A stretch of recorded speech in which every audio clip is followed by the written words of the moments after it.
Welcome to Church of God City of Makati. We're glad that you're with us. We will be starting soon. Meanwhile, here are some reminders. Catch our midweek podcast on Facebook, Thursday nights at 7. Communion is every first Sunday of the month. If you wish to join at home, please prepare bread or crackers and grape juice or anything similar. If you wish to give, you may send to our BPI account through bank transfer, GCash, or PayMaya. Thank you and God bless.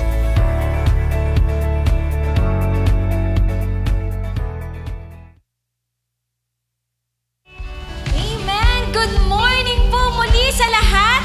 Inaanyayahan ko pong tumayo ang bawat isa. Tayo po ay magsisimula na sa pagpupuri, pagsamba sa ating Panginoong buhay, dakila sa lahat. Amen po ba? Sige po, bigyan po natin ng mataas at malakas na palakpak ang Panginoon. Hallelujah! We give you all the glory, Jesus. This day is for you, Jesus. This life is for you, Jesus. This place is for you, Jesus.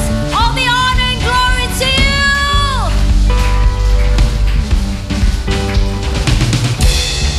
Great is the Lord God Almighty. Great is the Lord on high.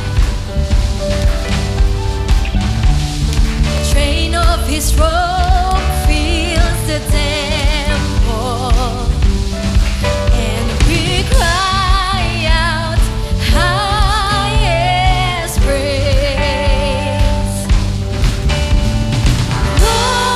Glory to the risen King. Glory to the Son. Glorious Son. Lift up your heads, open the doors, let the King of glory come in, and forever be our God.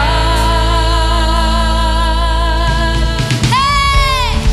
Come on, church! Clap your hands for the Lord!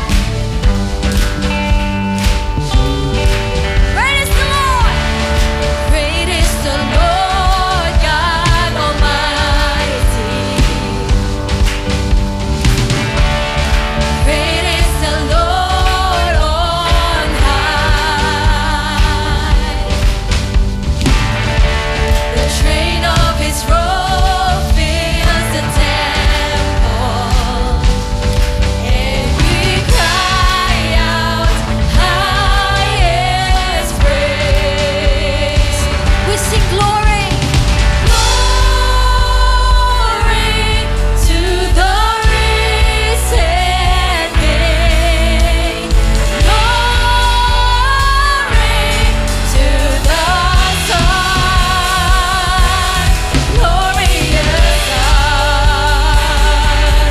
Lift up your heads, open the doors, let the King of glory come in, and forever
Yes po, Panginoon. Totoo, Panginoon, yung dinedeklara namin that you are a great God. Dakila ka, Panginoon, anumang panahon, Panginoon, anumang oras, Panginoon, na nanatili ang kadakilaan mo, ang greatness mo, Panginoon, sa aming mga buhay, O God. And Lord, dahil sigurado kami na hindi ka magbabago at ikaw ang makapangyarihang Diyos, turuan mo talaga kami, Panginoon, na magtiwala sa iyo. Turuan mo kami, Panginoon, na sa anumang oras ng buhay namin, maging still, maging at peace sa iyo. Itiwala anumang nararamdaman namin, itiwala anumang pagsubok na dinadaanan namin, Panginoon. Lord, teach us to be still and know that you alone are our great God. Teach us to be still, Panginoon, and know that you are our powerful God, that you are our living God, our great provider, our great redeemer, our great Father. You alone, and we trust in you, Jesus. We trust in you, Lord. Today, Lord, we express our trust in you. We express, Panginoon, our worship in you. Tanggapin mo ito, Panginoon. Hallelujah.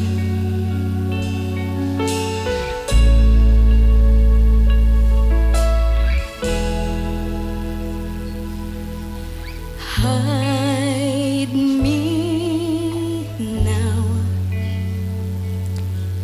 under your wings. Cover me within your mighty hand. When the oceans rise and thunders roar, I will soar with you above the storm. Father, you are King over the flood. I will be still and know you are God.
us adore our King.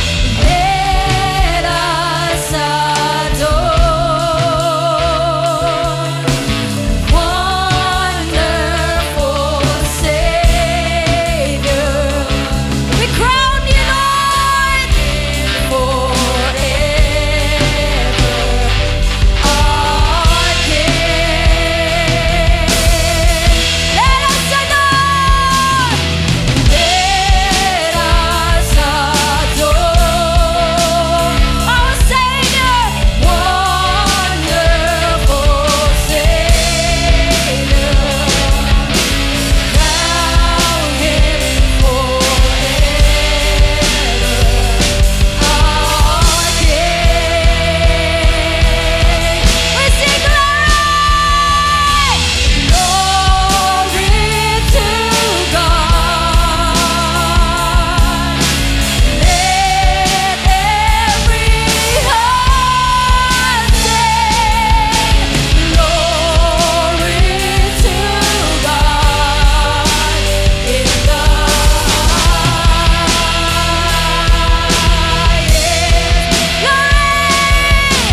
Glory to God. Give Him all the glory. Let your heart sing praises to the King, to the God. Glory to God in the highest. Glory, glory, glory. Glory to God. Hallelujah. Let every heart sing, glory. Woo! In the highest. Glory. We give you all the glory, Jesus. Let every heart sing, glory to God in the highest.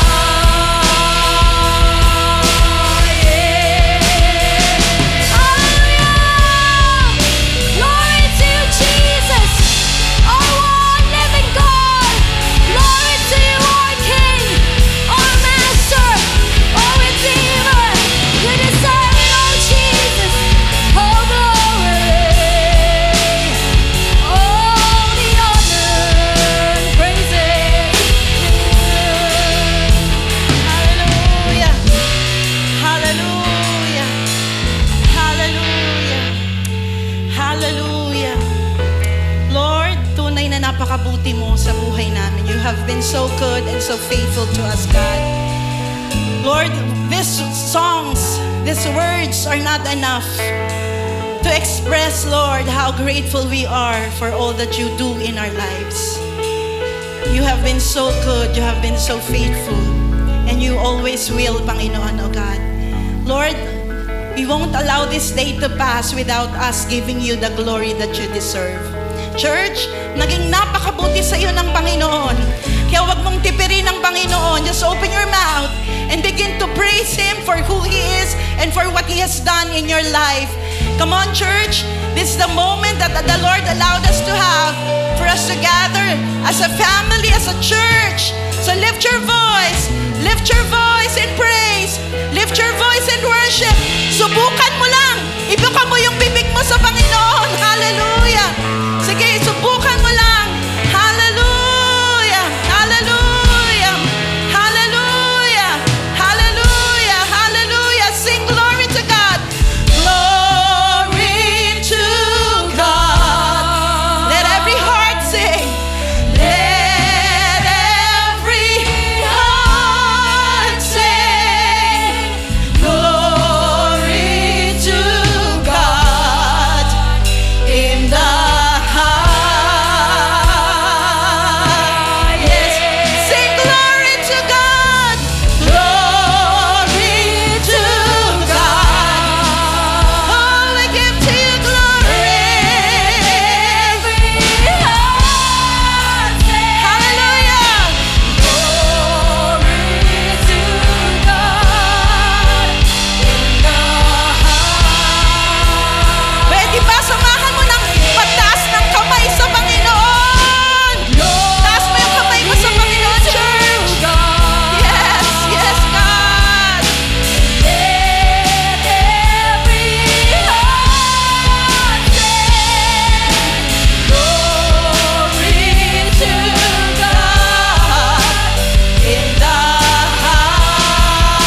karampatan sa amin, O God. Ikaw ay marapat tumanggap ng mga papuri at pagpapasalamat. Maaring ilan sa amin hindi maunawaan ano ba yung ginagawa nila. Pero ikaw, Lord, nakikita mo yung puso namin, naiintindihan mo, you understand our hearts. You see our hearts, God, how grateful we are to you. And today, I pray that you will continue to move in our midst, God. That today, you would continue, Lord God, to just, Lord God, put faith, Lord God. Quicken our faith in you. Quicken our minds and our ears to hear you today. Thank you, Father, for this time that you have allowed us to gather together as a family, as a church. Lord God, I pray that you will just hover over everyone, Lord Holy Spirit. Touch every heart, Lord God, that is here, ready to receive from you, God. Quicken our heart to respond to you, Lord God, by faith, oh Lord God. Quicken us, Panginoon, to respond to your love and to your greatness and to your faithfulness, Lord, in our lives. Thank you, Father God. Hallelujah. We are humbled by your goodness, Panginoon. We honor you. We bless you, Lord. In Jesus' name we pray. Amen and amen. Sige po, palakpakan natin ng Panginoon. Yung bang palakpak na nagtagumpay ka? Nagtagumpay ka sa Panginoon. Amen. Thank you, Lord. Pwede na po tayong maupo. Alam niyo, may iba't ibang klase daw kasi ng palakpak. Yung dito, parang, alam mo, yung parang ano ka lang. Okay, sige. Tapos yung dito, medyo, yes, nasagot ng konti. Pero pagka binigay mo ng mataas sa Panginoon, di ba? Ano man yung nangyayari sa buhay mo, alam mo ba, sa kada pag-clap natin ng kamay natin, we strike the enemy. Do you know that? Whenever you clap your hands according to one of the songs and according to the Bible, we strike the enemy. No? Whenever we clap our hands. Amen po ba doon? Sige, isang ang malakas na palakpak at mataas na palakpak sa Panginoon. Hallelujah. Thank you, Jesus. For your glory alone, Panginoon. Thank you, God. So, papasok po tayo sa Holy Week. Kumusta naman ang inyong mga plano? May plano ba kayong mga swimming dyan or whatever your plans are? No? I hope hindi natin makakalimutan ng Panginoon. May isa daw pong pastor, nagkwento siya, sabi niya, meron siyang na-encounter na 3 kabataan, yung matitigas ang ulo. He met with 3, I have to speak English, bear with me because alam nyo, minsan, sa inyo, di ba, anong tawag doon? Nosebleed. Internal bleeding po ang... No. Anyways, he met with 3 young people. These are young people na naughty, matigas ang ulo nilang mga kabataan na ito. And then, these 3 young people, they collaborated. Tama ba yun? Nag-usap-usap silang 3. Sabi nila, we will go to pastor. And we will confess grievous sins. We will confess mga ridiculous sins. And let's see what he will tell us. So, they went to the pastor. The 2 young people, sila yung nauna. And then after they confessed to the pastor, they went out of the church. They were laughing kasi prank lang yung ginagawa nila. Tawa sila. Yeah. And then the last young people, he was the last one to confess to the pastor. And then, so, una muna, the pastor was just, played along with the first 2 young people. But on the 3rd one, he listened carefully to these young people. And then, before the young man got away, he told the young man, okay, you have confessed these sins. Now I want you to do something to show your repentance. So, I want you to walk up to that podium, and I want you to look at the cross. I want you to look at the cross and really intently look at the cross and say this 3 times. Say to the Lord, you did all that for me, and I don't care that much. You have to say that before the cross 3 times. You did all that for me, and I don't care that much. When he got to the 3rd time that he has to say that before the cross, he couldn't say it any longer. Because he started to break down. He started to cry. No po, napaiyak siya ng todo. The reason why the pastor knew about this, because that third young people was himself. Siya yun, yung young people na yun. And then, when he was looking at the cross daw, he thought na there is really something about this. Something about the cross. Na nag-grip yung heart niya, no? Nag-grip yung heart niya, and then that's why he started to cry, because the image of the cross really gripped his heart, and then he realized na yung naramdaman niya, what he felt was the love of God. No, as he was staring at the cross, he felt tremendous love of God towards him. Maging tayo po mga kapatid, pagka tinitigan nating mabuti yung ginawa ng Panginoon on the cross, hindi dapat nawala lang. No po. Dapat ma-realize natin, ma-realize natin na mahal tayo ng Panginoon. Na Jesus did something on the cross for you and for me because He loves us. Amen? No po. God loves us. Alam nyo, yung yakap na yon, yung nag-grip yung heart ng batang ito, at maging ako, nung na-realize ko yung kalagayan ko sa Panginoon, you cannot explain that emotion, You cannot explain that emotion, but when you are able to explain it, you realize, wow, grabe pala akong mahal ng Panginoon. Amen? Do you realize that grabe yung love ng Lord sa iyo? Amen? Na ibinigay niya ang lahat para sa iyo at para sa akin. Today, I would like to tell you an old story, an old message. I would like to remind everybody today about what Jesus did on the cross of Calvary 2,000 years ago that altered your future. I want to repeat that. I want to remind us of what Jesus did on the cross of Calvary that altered your future. Those who believe in Jesus was altered, their future was altered. At titingnan natin yan mamaya. So I invite you, I hope you would have a heart that is open to receive that, and your mind to be reminded. Mahalaga na mapaalalahanan tayo. Ano ba yung ginawa ni Jesus sa akin? Lalo na po ngayon sa panahon ng Semana Santa. Amen po ba doon? I won't be showing one of my favorite movies, yung The Passion. Pero I want us to realize from the Bible what Jesus did on the cross of Calvary for you and for me. Amen po ba doon? Minsan kasi nakakalimutan natin ano ba yung ginawa ni Kristo, no? And the Lord has done great and amazing things. And I hope today you will be able to be reminded of that and be appreciative of the Lord for that. Amen po ba doon? Amen.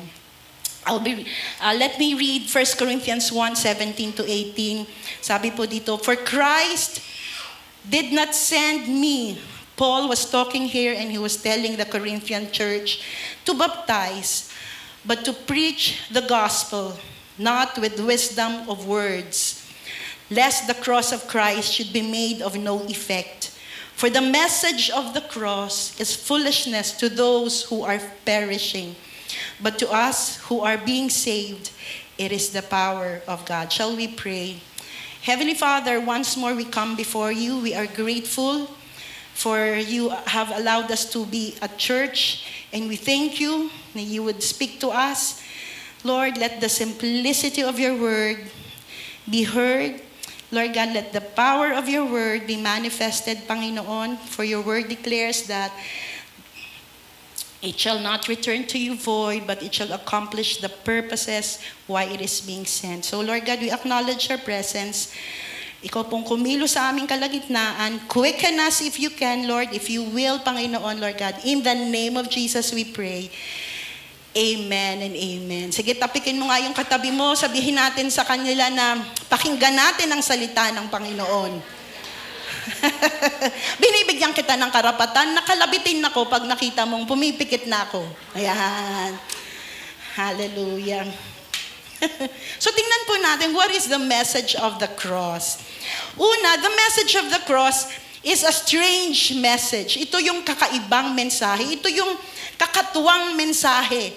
Bakit? Kasi nung unang panahon po, the Jews were looking for a Messiah. They were looking for someone to save them from the Roman rule. Kasi slave po sila ng mga Romano that time. And they wanted to be freed as a nation. So they were praying for a Messiah kasi naranasan na nila before, kahit sa Egypt, then they were delivered.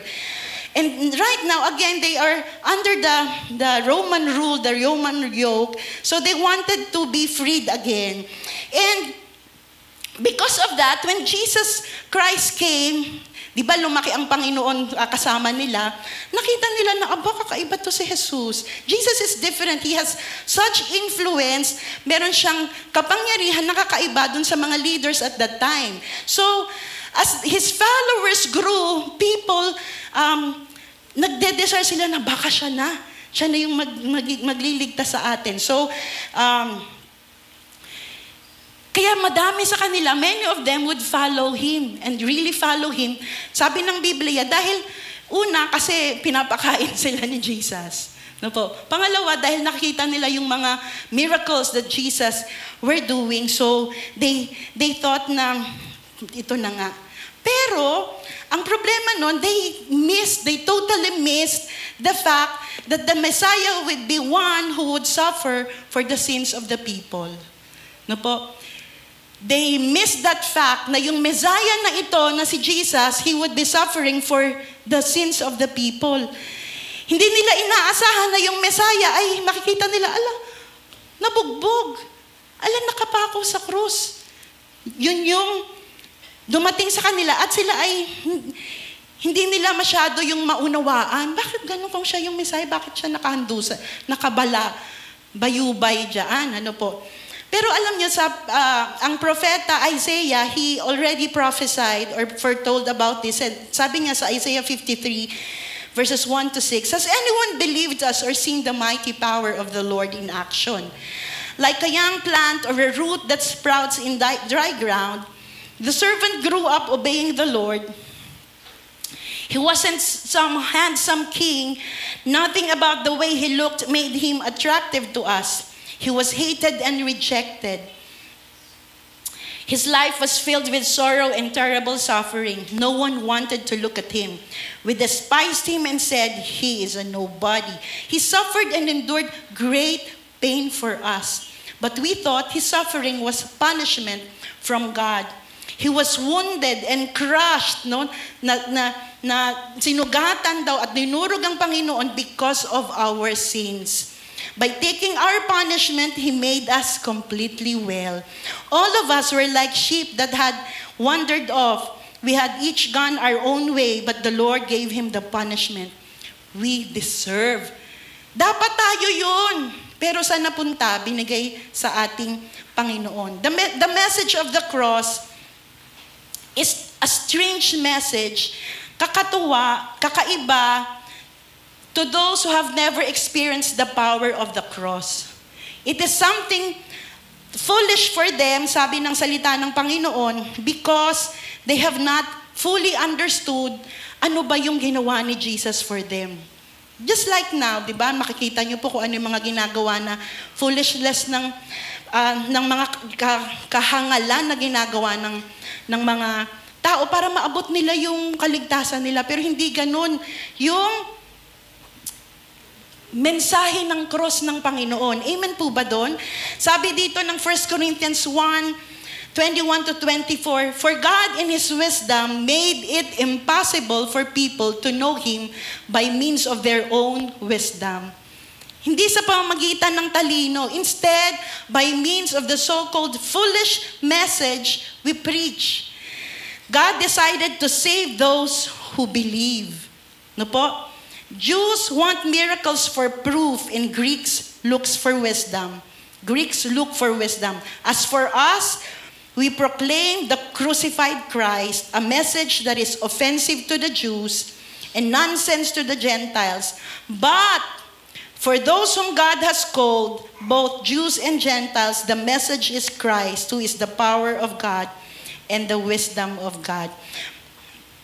Para sa ilan, ito ay kahangalan, foolishness na sinasabing Mesaya ka pero andyan ka. Nakabahuyubay ka sa cross. Pero sabi ng salita ng Panginoon, this message is the power of God and the wisdom of God. Ito ay kapangyarihan ng Panginoon para mapalaya ang sangkatauhan. At kasama po tayo doon. Amen po ba doon?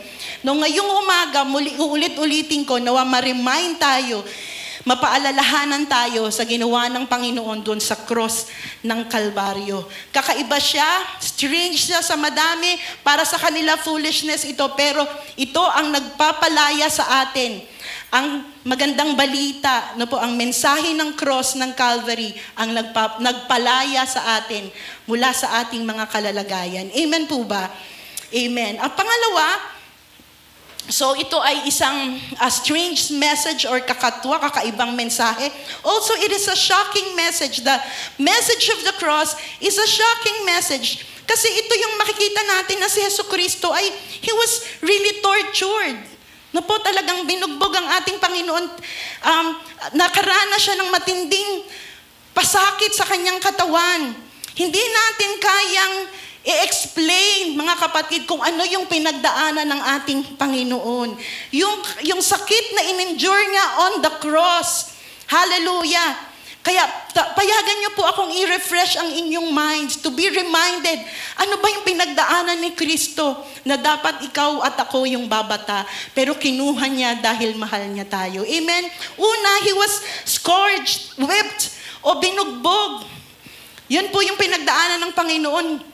Sabi ng Matthew 27:26, then Pilate set Barabbas free. Mas pinili niya yung totoong, yung hindi inosente, yung totoong makasalanan.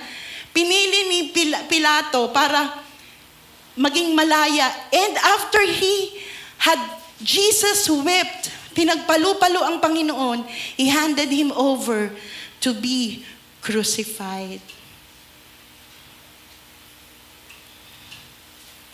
Hinanap kong maigi, ano ba yung scourge na yan? Binugbog. Sino nakaranas sa inyo na binugbog? Nung maliit ka, nabugbog ka, nalagay ka ba sa sako at pinag-ano-ano ka? Ito, maaring naranasan mo yun, pero iba pa din itong pinagdaanan ng ating Panginoon. Jesus was whipped. And then, He was beaten. He was struck. Pinagahampas ang ating Panginoon. Sa Luke 22, the men who were guarding Jesus made fun of Him and beat Him. They blindfolded Him sa ibang salin, and they would sampal Him. Ano yung tawag doon? Yun, slap Him. Oh, thank you. They would slap Him on the face, and they would ask, sinong sumampal sa'yo, hulaan mo. Ganyan yung ginagawa nila kay Jesus. Also, they spit upon Him. Matthew 27:30, and they spit on Him and grabbed the stick and struck Him on the head with it. Also, His beard was pulled or plucked from His face. Isaiah 50 verse 6, I offered my back to those who beat me and my cheeks to those who pulled out my beard. I did not hide my face from mockery and spitting. He was mocked and ridiculed. Matthew 27. Then Pilate's soldiers took Jesus into the governor's palace, and the whole company gathered around Him. Hindi lang konti, no? Buong company. They stripped off His clothes and put a scarlet robe on Him. Then they made a crown out of thorny branches and placed it on His head and put a stick in His right hand. Then they knelt before Him and made fun of Him. Long live the King of the Jews, they said. He was also stripped naked. Matthew 27:35. They crucified Him and then divided His clothes among them by throwing dice. And then, finally, they nailed Him to the cross. Luke 23:33. When the soldiers came to the place called the Skull, they nailed Jesus to a cross. They also nailed the two criminals to crosses, one on each side of Jesus. Interestingly, kasi daw po nung panahon ng ancient Assyrians, no po, sila yung unang nag-coin ng crucifying their victims. However, hindi nila nini-nail o pinapako yung kanilang mga victims o yung kanilang mga nahuhuli. Ano po? Ang ginagawa nila, tinutuhog po nila. So, lalagyan nila ng matalas na stake dito sa tagiliran, itatayo nila yon. At habang nakatusok dyan, hayaan, siyempre siguro mataas yun, hayaan nilang nandyan yan hanggang manghina ka, hanggang ma-penetrate yung inner organs mo, and that would took several days before that victim will die. Pero when the Romans came along, medyo in-streamline nila yung method and they added a little touch of actually nailing their victims to the cross. Yung method of death usually took several days as well. So that was what Jesus went through. It is shocking because it was brutal and awful death that was experienced on the cross. Alam niyo, kulang yung mga salita para ipaliwanag yung pinagdaanan ng ating Panginoon para sa iyo at sa akin. Words are not enough to be able to express. Descriptions are not enough. The film, ngayon sabi ko kanina, Passion of Christ, it's not enough to depict how brutally Jesus experience that, no po, hindi mai-express, hindi mai-explain. Actually, sabi ng Isaiah 52:14, sabi niya, many were horrified at what happened to him. But everyone who saw him was even more horrified because he suffered until he no longer looked human. Ano po? Matindi yung pinagdaanan ng ating Panginoon. Kaya sabi niya, knowing what he will go through, Jesus prayed to the Father, sabi niya sa Luke 22, then he went off from about a stone's throw away, and he knelt and he really prayed. Sabi niya, Father God, Papa God, if you will take this cup of suffering away from me, pwede ba Lord, di ko na lang to pagdaanan. Pero not my will, but your will be done. Alam niyo, habang minemeditate ko to, hindi ko nabanggit kanina, sabi ko, Lord, why did you go through pa talaga of that? And then I realized, kaya naiyak ako kasi, He was thinking of me. I will do this for Annie. I will do that for Arlene. No? He was thinking of us. Amen? He wants to undergo that kahit na alam niya yung pagdadaanan niya because He was thinking of us. Isn't that awesome? Hearing all of this, parang it's kind of disturbing, ano? Pero it is necessary for us to hear this truth. This truth has to be proclaimed and must be heard before there can be salvation. Kasi yun yung pinagdaanan ng Panginoon para maranasan mo yung kaligtasan na meron ka ngayon. Why? Because there is only one way to get to God, and that is by the way of the cross. By the way of what Jesus did on the cross. There is no salvation apart from faith in Jesus on Calvary's cross. Amen? Hindi po tayo masasabi na, ay, Kristiyano tayo kung walang ginawa si Jesus sa cross. Dahil po sa ginawa niya, kaya tayo nandito. Amen po ba? Amen. So yung mensahe ng cross, ito ay strange, ito ay shocking, pero alam nyo, it is also simple. Bakit simple? Kasi walang attachment na napakadami. walang attached na too many conditions para maligtas tayo. Hindi natin kailangang magpapalo. We don't need to be whipped for us to be saved. We don't need to be crucified ourselves to be saved. We don't need to do those things that people do para magkaroon ng kaligtasan. Because, why? Because ginawa na ni Jesus para sa iyo at para sa akin. Amen po ba? Jesus did that already. No po? Ginawa na niya. The Bible is clear when it tells us that the way to be saved is for the sinner to accept by faith what the Bible teaches about Jesus and His atoning death on the cross. The Bible is clear on that. Sabi sa Romans 10:9-10, if you confess that Jesus is Lord and believe that God raised Him from the dead, you will be saved. For it is by our faith or by our believing that we are put right with God, it is by our confession that we are saved. Ano po? So, if we believe, if we confess, nandoon yung simplicity ng word, yung believing. This is what the message of the cross is all about. It is not about you quitting your sins. Hindi lang yun na titigil ka sa kasalanan ay kesyo tumigil ka sa kasalanan, ligtas ka na. No. Hindi kesyo, hindi ka na nainom, ligtas ka na, no. Hindi kesyo, hindi ka na naninigarilyo, ligtas ka na, no. Hindi kesyo, hindi ka na nagnanakaw, hindi ka na pumapatay, ligtas ka na, no.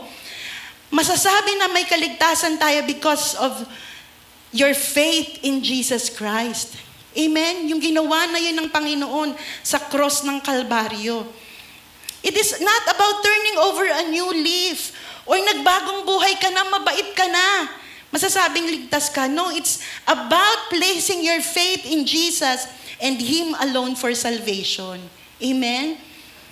Yung mga makasalanan nating gawa dati na hindi na natin ginagawa, resulta iyon ng bagong buhay natin sa Panginoon. Amen? Resulta iyon na tayo ay nanalig sa Diyos at merong ginawa siya sa buhay natin. Amen po ba? Sabihin mo nga sa katabi mo, resulta. Ano po? Merong resulta kapag meron tayong kaligtasan na naranasan natin sa Panginoon. We won't stay the same. Amen ba? When we really encounter Jesus, the one who died on the cross at Calvary, we won't stay the same.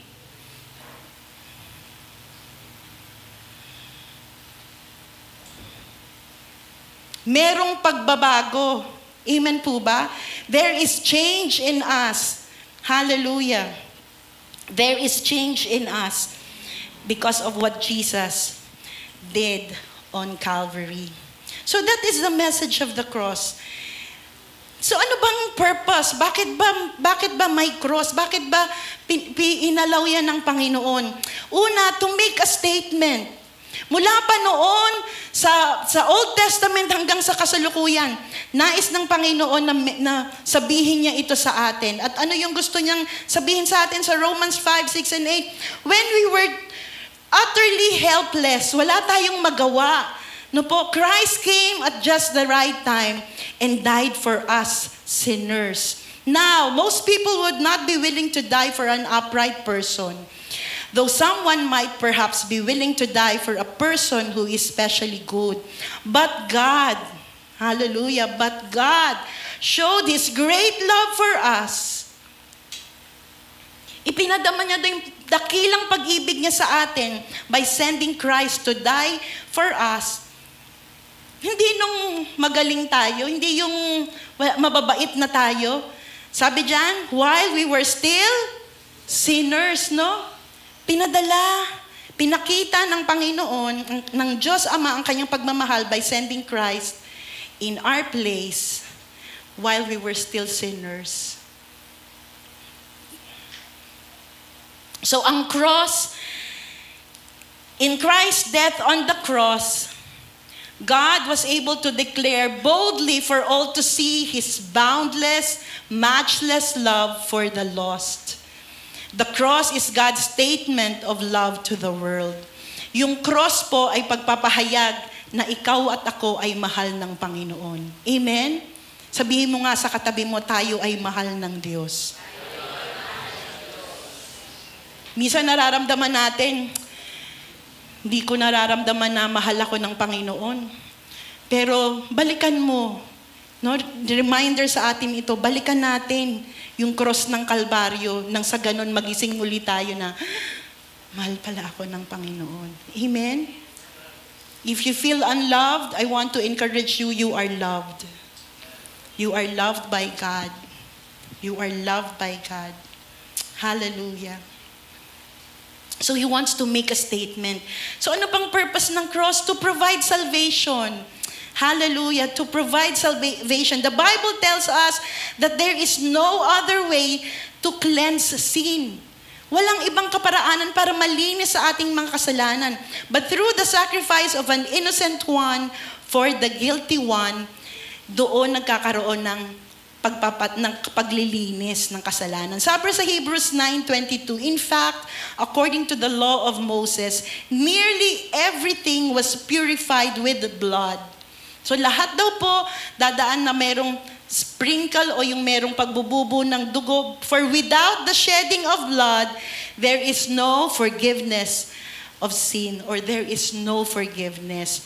Makikita natin yan, simula pa doon kay Adam and Eve, nung nagkasala sila sa garden.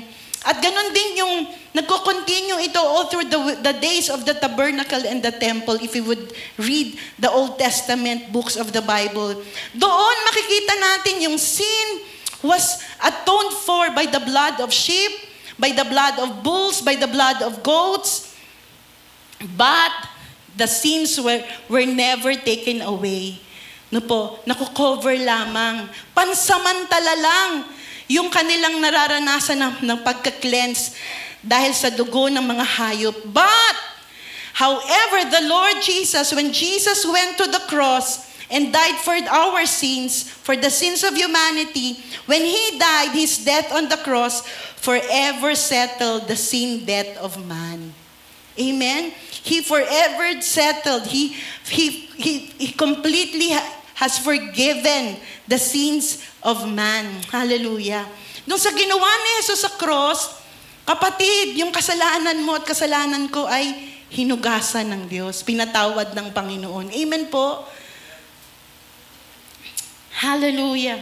So, to make a statement, yung layunin ng cross, to make a statement that He loves us, to provide salvation for us by the blood that He shed on Calvary. Sabi sa Hebrews 10:12-14, Christ, however, offered one sacrifice for sins, an offering that is effective forever.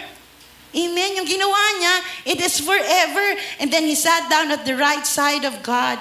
Verse 14, with one sacrifice then, He has made perfect forever those who are purified from sin. No? Hallelujah! Ito yung ginawa ng Panginoon para sa iyo at sa akin. Be reminded of that. So isa pang purpose ng cross is to defeat Satan. Sabihin natin, defeat Satan. Salamat sa 5. Defeat Satan. Defeat Satan. Alam nyo, mula nung si Lucifer ay pinaalis sa langit at siya ay naging devil na, ang pinaka-target niya, ang pinaka-business niya is trying to hinder the work of God. Wala siyang ibang gustong gawin, kundi i-hinder, pigilan yung gawa ng Panginoon. Una sa buhay natin, sa buhay mo. Napapansin mo ba kung kailan gusto mong tumino? Kung gusto mong gawin yung tama, doon naman ang hirap sumunod sa Panginoon. Sino nag-a-agree sa akin dyan magtaas ng kamay? Amen? Kanina, we had our altar call, and one of those that came forward, sabi niya, Pastora, please pray for me. Kasi gusto kong gawin yung pinapagawa ng Lord, pero iba yung ginagawa ko. Kasi yun ang gustong gawin ng kaaway sa'yo, pakinggan mo to. The devil wants you to stop following the Lord. Whatever it is that would straighten your path, he would want that to be crooked. Whatever it is that you want to do for the glory of God, gagawin yung lahat para panghinaan ka, magtampo ka, umalis ka sa gawain ng Lord, umalis ka sa relasyon sa Panginoon. Yeah, many times we tend to give up and back out dun sa pinapagawa ng Lord. Dahil may isang dyablo na gustong gawin yun sa buhay mo. Pero salamat na lamang sa cross ng Kalbaryo, amen, dahil na-defeat ang kaaway.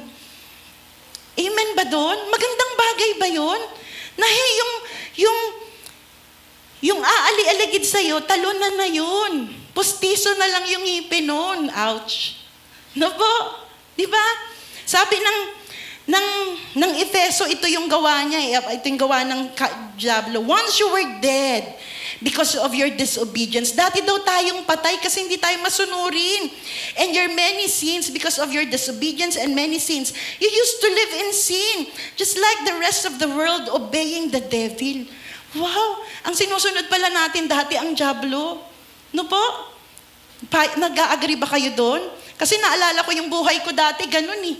Kung ano yung gusto ng kaaway, yun ang ginagawa ko. Bakit? He is the commander of the powers in the unseen world.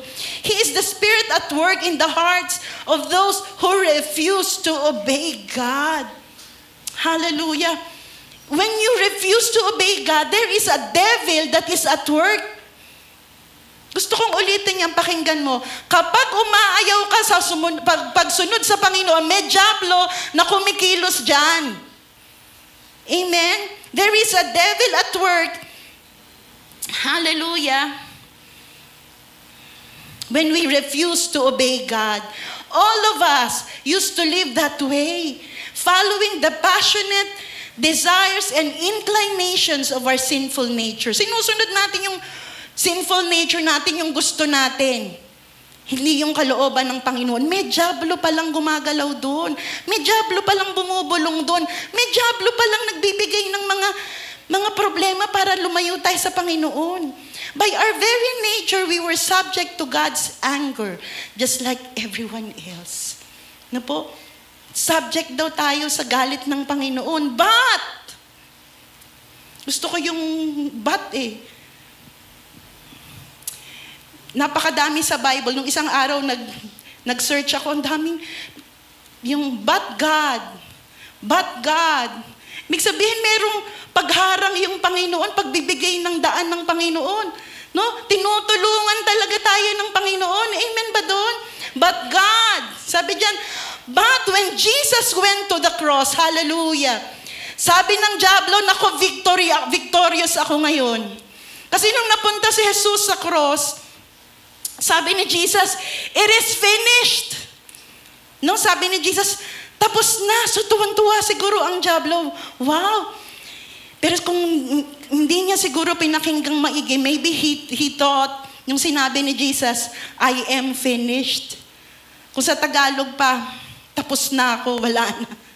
Pero hindi yun ang sinabi ni Jesus. Ang sabi ni Jesus, it is finished. Tapos na.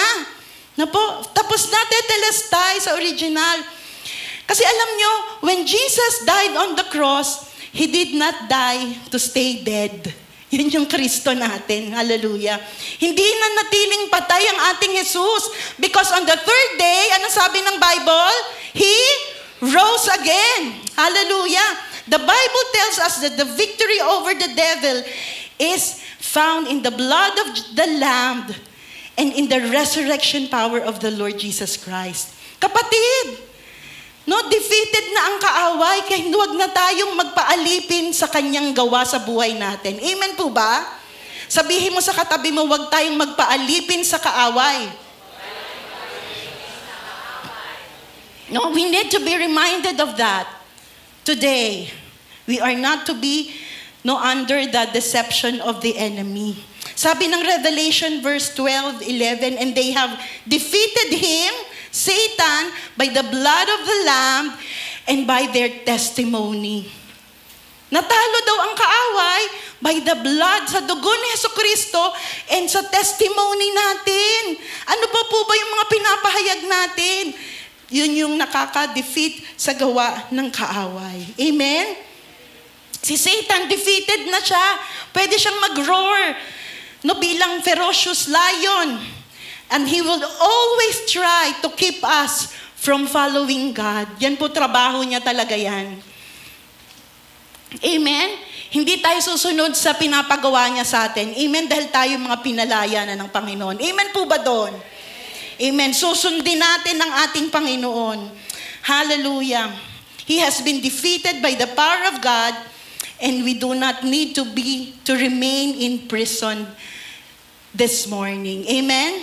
Hallelujah. There is power in the blood of Jesus to set us free. May power, may kapangyarihan sa dugo ng Panginoon para mapalaya tayo. Kinakausap kita na alam mo, sa buhay mo, merong bondage, meron kang pagkakatali ng kaaway. Gusto kitang sabihan sa pangalan ni Jesus ngayon, rise up. Tayuan mo yan. Merong tagumpay sa Panginoon at sasamahan ka ng Diyos sa tuwing mag-step ka in faith. Amen po ba? Tasamahan ka ng Panginoon. He has given you the victory already. We are fighting on the victor's side. Amen? Doon tayo lumalaban sa matagumpay na. Hallelujah. May you be reminded of that. So tingnan natin yung the message of the cross, the purpose of the cross. Now let's go to the power of the cross. Kapag in-apply natin, inappropriate natin yung kapangyarihan ng cross na yan, ito yung mga nangyayari. Una, sin dies. Ang kasalanan ay namamatay. Ang kasalanan ay nawawalan ng kapangyarihan sa ating mga buhay. Hallelujah. When we place our faith in Jesus Christ, we are forever changed. Amen? When we put our trust in Jesus, we are forever changed. The chains of sin are broken according sa salita ng Panginoon. Sabi ng Romans 6:14, hallelujah, sin is no longer your master, for you no longer live under the requirements of the law. Instead, you live under the freedom of God's grace. Amen? Hindi ka na napailalim sa kasalanan. Pinalaya ka na ng Panginoon. Amen? Kung meron mang pagkakataon na nararamdam mo na parang gagawin mo yung kasalanan, kagaya ng binanggit ko kanina, diablo yun, i-rebuke mo yun, punta ka pa rin na gawin mo yung tama. Amen? Piliin mo yung tama, dahil hindi ka na under sa Kanya. Ikaw ay malaya na by the grace of God. Amen? Malaya ka na by the grace of God. May you be reminded of that. And they are made into a new creatures. Sabi ng 2 Corinthians 5:17, therefore, if anyone is in Christ, he is a new creation. All things have passed away. Behold, all things have become new. Amen? Binago na po tayo ng ating Panginoon. Kaya tayo mga born-again believer, hindi na tayo dapat namumuhay in bondage of sin. Amen? Sabi ng Romans 6:6, we know that our old sinful selves were crucified with Christ so that sin might lose its power in our lives. We are no longer slaves to sin. Hallelujah. Ang banal na dugo ni Jesus can change every life touched by it. At patotoo yan ng mga buhay nyo na binago kayo ng Panginoon. Amen? Hindi na kayo kagaya ng dati. Tama ba? Malungkot ka kung ang buhay mo pareho pa rin noon. Pero dahil binago na yan ng Panginoon, pwede bang ngitian mo yung katabi mo at ngitian nyo din ako? Parang ang sama ng tingin nyo sa akin, natatakot na ako eh. Alam nyo yung mga tingin nyo nakaganon kayo. Pero naintindihan ko naman kayo, seryoso lang kayo. Ngitian nyo na lang ako. Di po ba?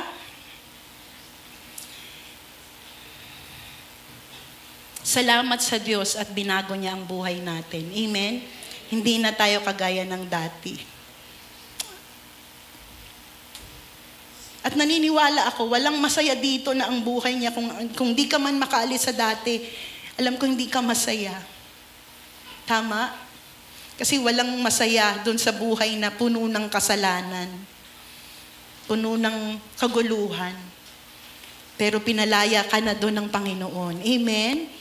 Merong pag-asa, merong kagalakan, kalayaan sa ginawa ni Kristo sa krus. Ang kasalanan, it is dead already. Ano pang power ng cross? Hell is defeated. Wow! Diba? Magandang balita yan. Alam nyo, kung pagbabasahin natin talaga yung Bible, ang bait talaga ng Lord. Kasi pinigay niya yun para ma-realize natin na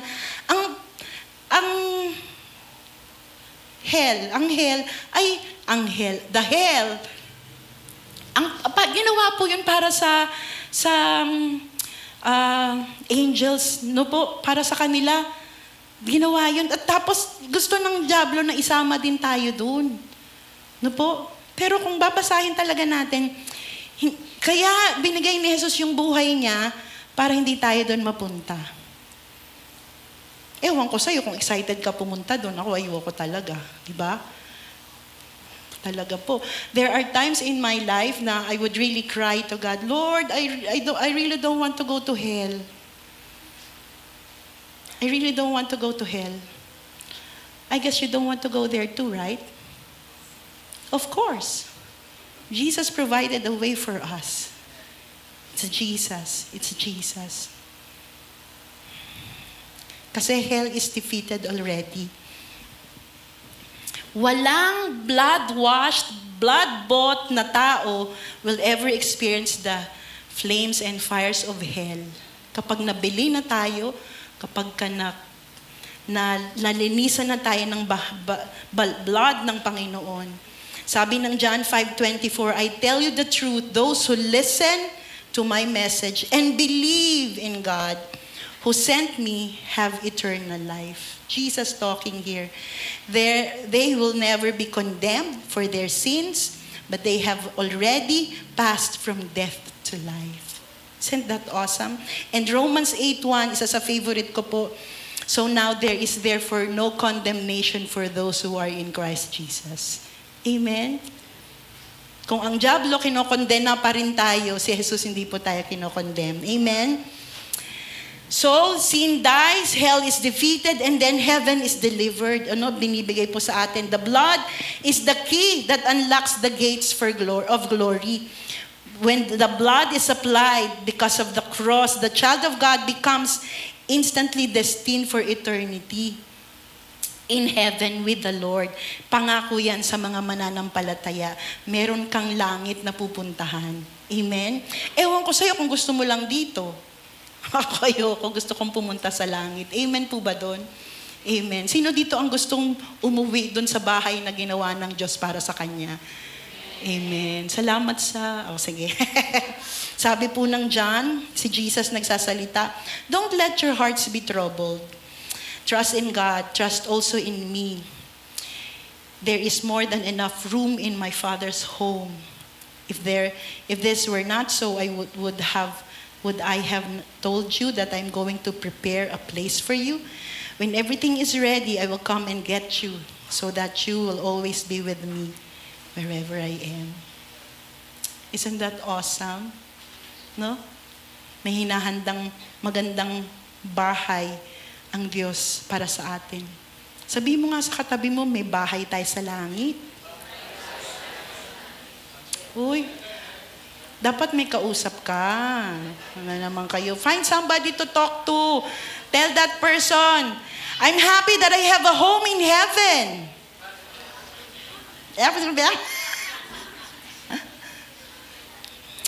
Hallelujah. At merong isang kaparaanan para makapunta doon. Sabi po ng John 3:3 and 3:7, Jesus replied, I tell you the truth, unless you are born again. Amen? Unless you are born again, you cannot see the kingdom of God. So don't be surprised when I say you must be born again. Amen? Kailangan sigurado ka, kapatid. Kailangan sigurado tayo na tayo ay ipinanganak na muli para maranasan natin ang mga bagay na to. Sabi ko kanina, simple, yung message ng Panginoon. Maniwala ka, sabihin mo ng bibig mo at manalig ang puso mo kay Hesukristo. Hindi mo kailangan magpapalo o kaya ipapako ka namin dito. Hindi ka kasya. Hindi ganun yung, kasi ginawa na lahat ni Jesus para sa iyo at sa akin. Amen po ba? Nawawag nating kalimutan. Huwag nating kalimutan. Huwag nating sayangin yung ginawa ni Jesus sa cross. Let's not put in vain what Jesus did on the cross of Calvary.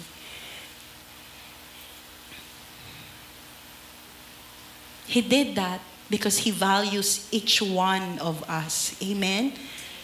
He values each one of us.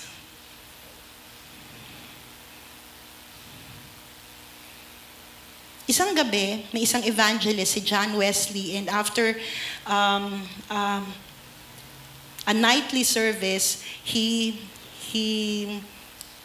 was about to go home, pero he was hold up. May hold-upper.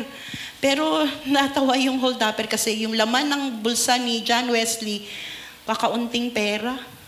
Pero sabi ko ba yan? Tapos ang daming mga Christian literature yung nasa bulsa ni John Wesley. Kaya kinuha na lang nung bandit, nung hold-upper, yung kakaunting pera ng isang pastor. So, uwi na siya. Tapos tinawag siya ni John Wesley. Sabi sa kanya, hey, sandali lang, I'm going to give you something. Sabi niya, may bibigyan pa ako. Tinawag ako, pinabalik ako. Wait, I'm going to give you something.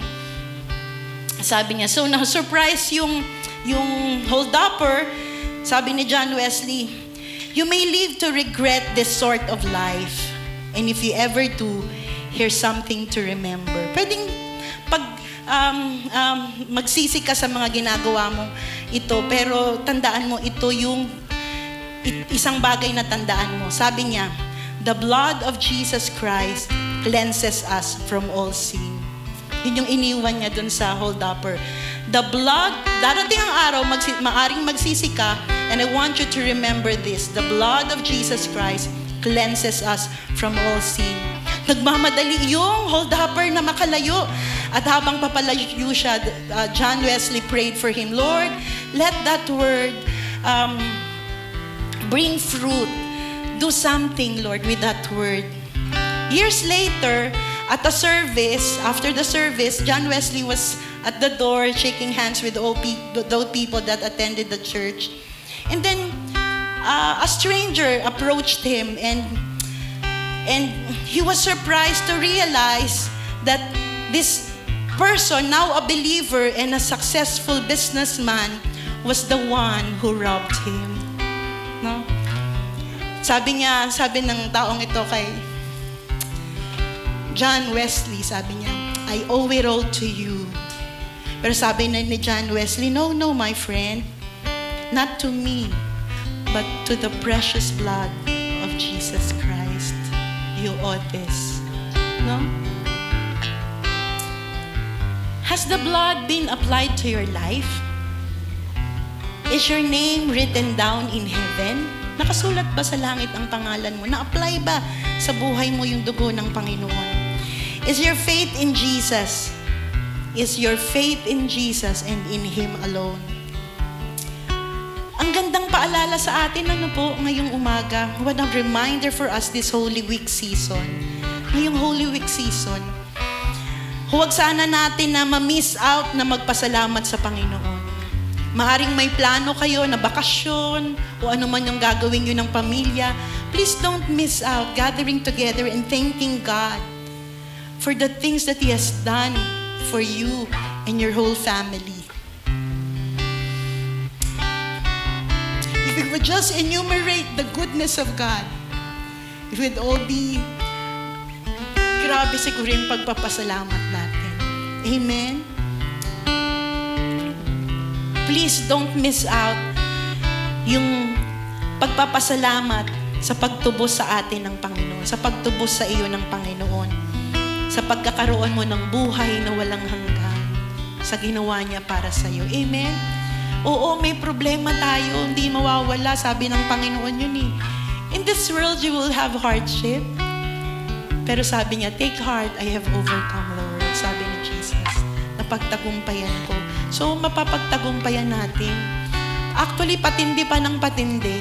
Pero ibig sabihin lang nun, malapit na siyang dumating. Amen po. Malapit nang dumating ang Panginoon. So, ngayong umaga, as we will be singing this song, if you need salvation, alam mo in your heart that you have not asked Jesus to be in your heart. You have not asked Him to be your Savior. You are not born again. You know that. We are opening the altar for you to come and accept Jesus.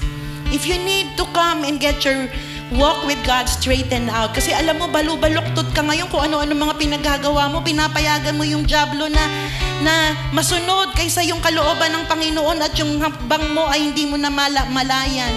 Alam mo, hindi mo ginagawa ang tama. Lumapit ka sa Panginoon. Bubuksan natin ang altar para sa iyo. Habang ginagalaw pa ng Lord ang puso mo, habang kumikilos sa puso mo ngayong umaga. Amen? Tayo pong lahat ay tumayo. Muli, I'm inviting you, if you have not yet received Jesus in your heart, I would like you to come. If your life is not straight, you know you have been doing something that is not pleasing to the Lord, I would like you to come. Hallelujah.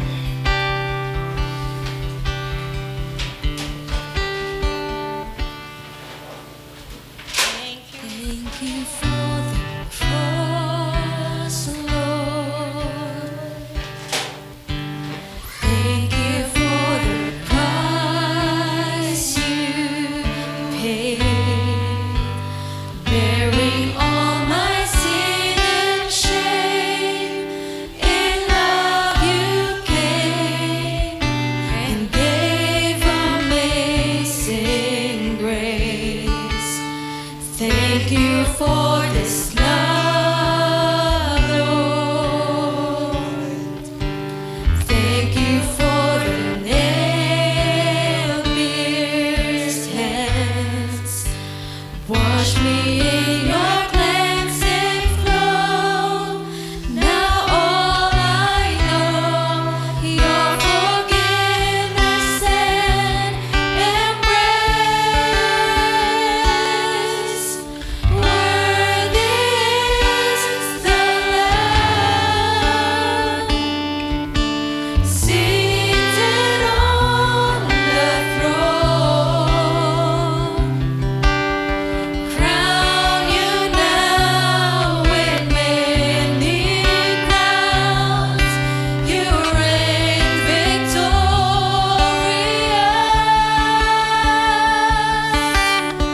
high and lifted up. Jesus, Son of God, the darling of heaven, crucified. Worthy is the Lamb. Worthy is the Lamb. I'm opening the altar also for those of you, if you want to rededicate your life to the Lord, you know, you want God to use you, we're opening the altar for you as well.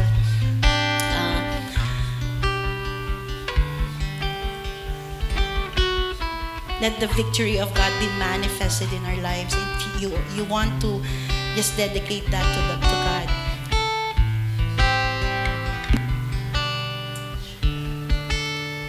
Thank you for this cross, Lord. Thank you for the price you paid, bearing all my sin and shame. In love you came and gave amazing grace. Thank you for this love, Lord. Thank you for the nail-pierced Wash me in your cleansing flow.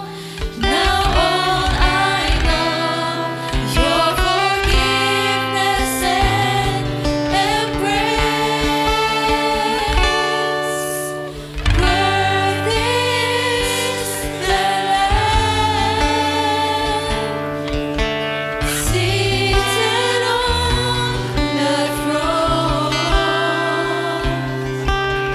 Crown you now with many crowns. You reign victorious.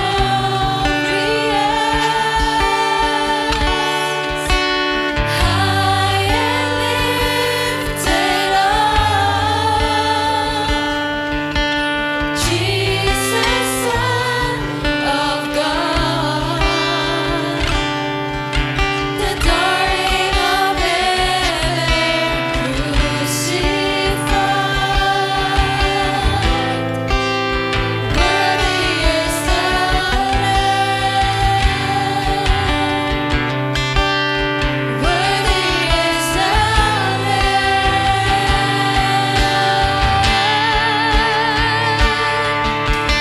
Worthy is the Lamb.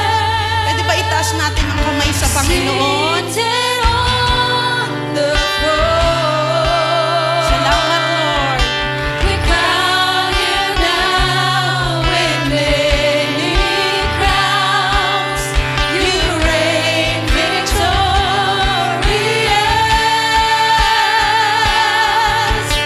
High and lifted up, Jesus, Son of God, the darling of heaven, crucified. Worthy is the Lamb. Worthy is the Lamb. Worthy is the Lamb. Worthy is the Lamb. Yes, you are worthy. You are worthy. Thank you, God. Thank you, God, for what you did on Calvary's cross for each of us, God. We will forever be grateful. Thank you for reminding us today of your goodness, of your loving kindness, of the love that you have for us, Lord. Lord, sobra-sobrang pagmamahal mo sa amin, Panginoon, God. Thank you, Lord God, that you value us, Lord God, that you, Lord, look at us, Panginoon, as very special person, oh God. Thank you, Lord God. Continue, Lord, to work in our lives, Lord, as we continue na sumunod sa iyo, to obey you, O God, to follow after you, O God. Thank you, Holy Spirit, for your work in each of our lives, sa mga answered prayers, Panginoon. Salamat, Lord. Salamat sa healing. Salamat sa mga promotion. Salamat sa provision. Salamat, Lord God, sa napakadaming bagay na ginagawa mo sa buhay namin. Hallelujah. We honor you. Continue to move in our midst in Jesus' name. Amen and amen. Sige po, palakpakan natin ng mataas ang Panginoon. Hallelujah. Sige, we may be seated for sa offering.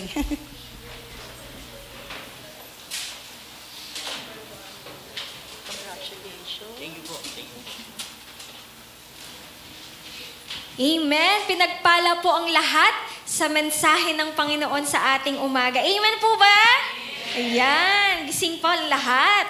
Amen. So, I will be sharing po, galing po ito sa daily scripture reading. Nandun po yan, nakapost po yan sa ating Facebook. May daily scripture reading po tayo na anyayahan ko din po kayo, encourage ko din po na makibahagi po tayo sa pagbabasa ng salita ng Panginoon para sa ating kapakinabangan. So tayo po ngayon ay nasa 1 King na doon sa pamumuno po ni King Solomon. Muntik ko na sabihin King Saul. Tapos na po kami tayo doon. King Solomon na po. Na sabi po doon sa may chapter 7, nag-build na siya ng templo ng Panginoon. Tapos na. At meron po dun sa chapter 47 na nakalagay na hindi na niya sinukat, hindi niya na mineasure yung mga silver, golds, and other mga materials na ipanggagawa pa dun sa templo.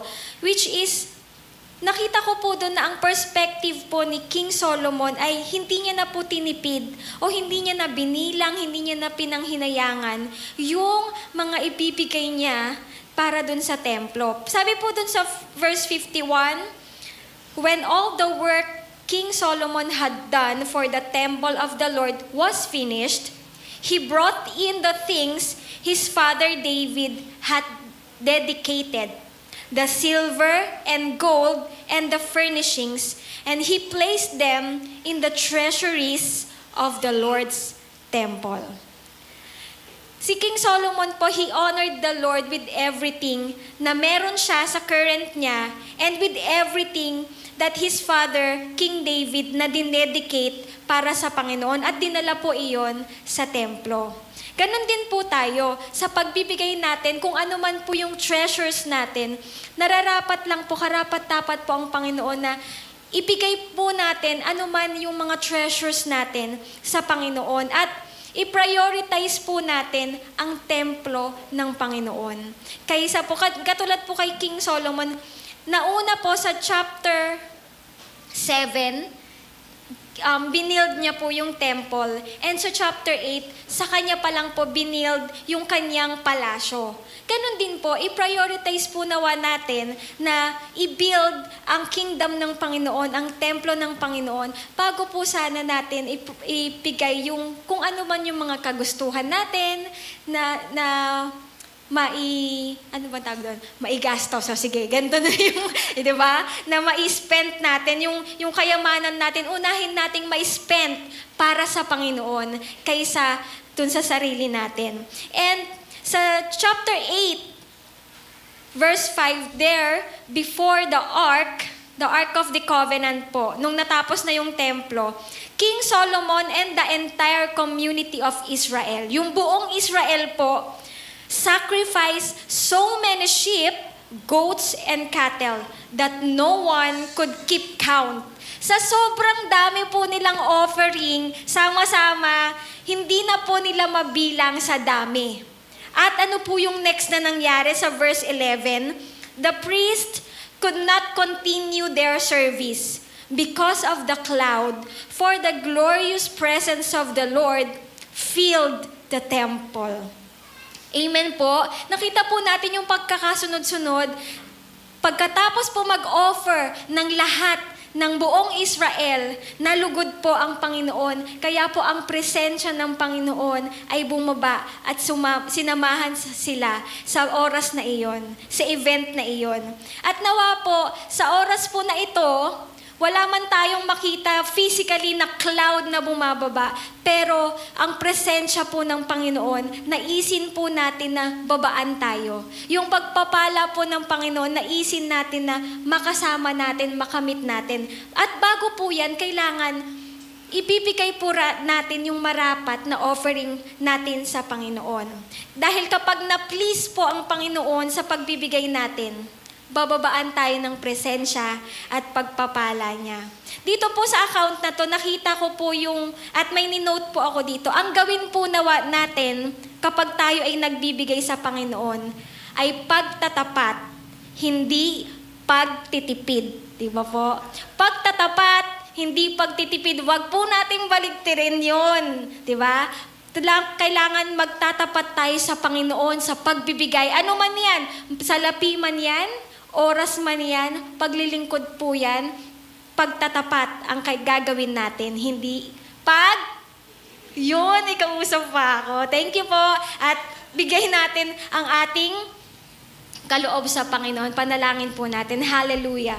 We praise you, O God. We praise you for your presence, Panginoon. Salamat po, Panginoon, na patuloy mo kaming tinuturuan maging tapat sa iyo. Patuloy mong tinuturuan na magtiwala ang aming puso, na magbigay ng tama sa iyo, Panginoon. Dahil, Lord God, hindi mo kami i-fail na tatagpuin ang anumang pangangailangan namin. Hindi mo kami i-fail na tutulungan kami, Panginoon, at i-cover, Panginoon, anuman, Panginoon, yung pangangailangan namin sa araw-araw. At i-bless mo kami, kayang-kaya mo kaming pagpalain, higit pa sa kaya naming isipin, Panginoon. Maraming pong salamat. This is all for you. In Jesus' name, Amen.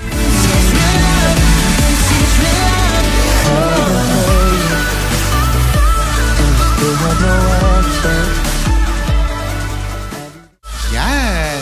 So muli po, no, we are now celebrating our 25th year po sa atin pong simbahan po. Kasing tanda ko lang po pala ang church. Ganun po siya. Pero po, allow me to do a recap po kasi po ito pong celebration po natin po ay week-long.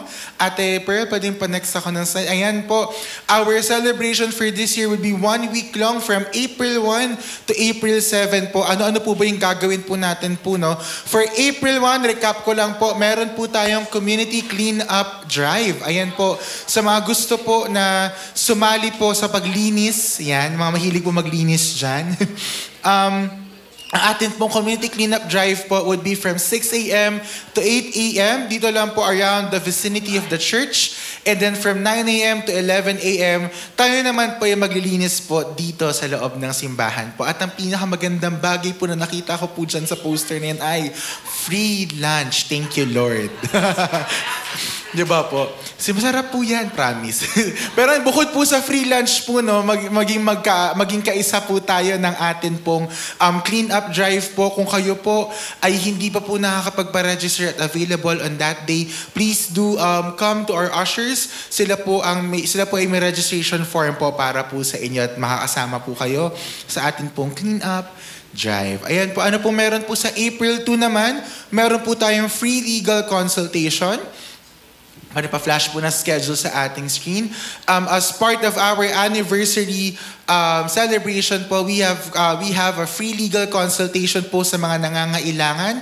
That is from 9 a.m. to 3 p.m. Kung meron po kayong gustong ikonsulta legally about po sa land title, business registration, child support, or any other legal matters you would need legal consultation po, maganda pong i-grab po natin yung opportunity po na ito. Kasi po, sa labas po, mahal po magpa-legal consultation po, inaabot po ito minimum of 3K pataas. But here po, praise God, we have been favored to have free legal consultation po. So, sa mga may nais po, sa mga may kailangan po ng legal consultation, maaari lang po tayong lumapit po muli sa ating po mga ushers to register for screening of concerns. For April 3 naman po, ito meron naman po tayong outdoor music performance. Dito lang po sa labas po ng ating simbahan. Meron po tayong setup ng ating po music team po dito sa labas po. Magja-jam lang po. And at the same time, habang po nangyayari po yung tugtugan, ay namimigay po tayo ng tracks and flyers po along with kape. Ayan, may pakape rin po tayo sa ating outdoor music performance po. And we hope you come by kapag po kayo po ay libre po. Asam sa Ate Charm. Ate Charm, ito ay 8 p.m.? Hindi, yung oras. Nakalimutan ko. 8, no? Around 8 p.m. onwards po. Ayan po. So kung libre-libre po kayo, nandyan lang po tayo sa labas po ng church. How about for April 4? Meron po tayong midweek prayer service. Pakasabi po sa iyong katabi, attend ka. Ayan po yung reminder po na kada Thursday din po, no, meron po talaga tayong midweek service. At kung kayo po ay available po from 7:30 p.m. onwards, we do encourage you to come in church and pray and fellowship with us with our midweek prayer services. Pero hindi lang po ito tuwing April 4 po, every Thursday po meron po talaga. So sama po tayo para po magkaroon po tayo ng strengthening in prayer and in fellowship. April 5 po, may part 2 po ang ating outdoor music performance. So that is a Friday night po. If you're available again, you can come. Again po, ang ating pong worship team po would be setting up sa labas ng church together with us giving tracts and flyers. So we do hope we can support this outdoor music performance po. And kung nagtataka po kayo, April 6, ano pong meron? Ito po meron. Meron po tayong taho and food distribution care of our outreach team. Ayan po. So sa April 6 po, habang tayo po ay nagpe-prepare sa April 7 na pinakalasting anniversary po, meron din po tayong gagawin po na pag-abot po gamit ang taho and ang pagkain po sa labas po ng church. So we do hope that you can join us in this distribution process. And for April 7, ayan, ang pinaka-last day po ng ating pong week-long celebration. Hello? April 7 po, palabas po sa screen. Meron po tayong Sunday services po ng 8:30 at 10:30 a.m. So we do encourage you to invite your friends, your families po doon po sa atin pong week-long celebration and dito po sa darating po na April 7 na Sunday services po. Wala po tayong ibang venue kundi dito lamang po sa church. So please come as you are. Bring your friends and bring your families po. And that is it for our week-long celebration po. Muli po, inaanyayahan po ang bawat isa po na mag-support po at mag-invite po sa nararating po, sa nalalapit po nating 25th anniversary. God bless you po and we'll see you there. Ayan. Uy, medyo mataas ang level ng inyong excitement. Mga ganun. Praise God. Sabihin mo nga sa katabi mo, see you on our anniversary. Ayan. So praise God. I do encourage you to bring your families with you on both services. Shall we all rise? Thank you, Lord. Masaya po ba kayo na narito kayo ngayong araw na ito? Yes. Amen. So, taas po natin ang ating kamay at tanggapin po natin ang benediction. God has raised from death our Lord Jesus, who is the great shepherd of the sheep as a result of his blood, by which the eternal covenant is sealed. May the God of peace provide you with every good thing you need in order to do his will. And may he, through Jesus Christ, do in us what pleases him. And to Christ be the glory forever and ever. And everybody say, Amen.